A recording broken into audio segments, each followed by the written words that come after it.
ரிஷபராசி. ரிஷபராசிக்கு வந்து பார்த்தீங்கன்னா, உங்களது ராசியாதிபதி சுக்கிரன் 10ல் இருக்கிறார்.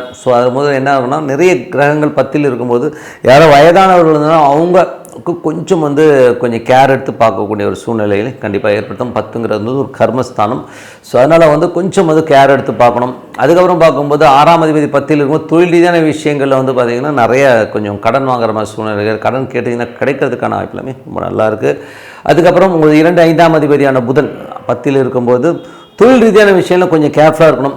ஏன்னா அது 10ல் ஒரு கிரகங்கள் இருந்து அது 5ஆம் அதிபதியாக வரும்போது கொஞ்சம் இன்வெஸ்ட்மெண்ட் சம்மந்தமான விஷயங்களில் கொஞ்சம் நம்ம விளையாட்டாக இருக்கிறது கொஞ்சம் விபரீதமாக ஆகிறதுக்கான வாய்ப்புகள் கொஞ்சம் கவனமாக இருக்கணுங்க.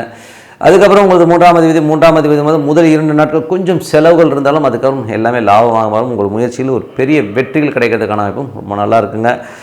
அதுக்கப்புறம் பார்க்கும்போது உங்களுக்கு 4ஆம் அதிபதியான சூரியன் 10ல் இருக்கும்போது கொஞ்சம் தாயாரோட உடல்நலம் சம்மந்தமான விஷயங்கள் கொஞ்சம் கேர்ஃபுல்லாக இருக்கணும். கொஞ்சம் 4ஆம் அதிபதி அது 10ல் இருக்கும்போது கொஞ்சம் அப்பாவுடைய உடல்நலம் சம்மந்தமான விஷயம் கொஞ்சம் கேர் எடுத்து கொஞ்சம் பார்த்துக்கணும்.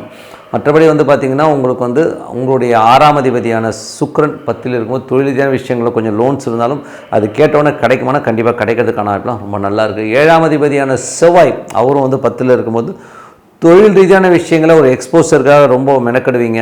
கணவன் மனைவிக்கு நோட்டில் தேவையில்லாத ஒரு சின்ன சின்ன ஈகோ கிளாஷஸ், கோபதாபங்கள் இருக்கிறதுக்கான வாய்ப்புகளும் கொஞ்சம் கவனமாக இருந்துக்கணும். 8ஆம் அதிபதி 8ஆம் அதிபதியான குரு உங்களுக்கு 2ல் பேச்சு ரொம்ப கவனமாக இருக்கணும். பிடிவாதமான பேச்சுக்களை கொஞ்சம் குறைச்சிக்கிட்டிங்கன்னா ரொம்ப அற்புதமாக இருக்குங்க.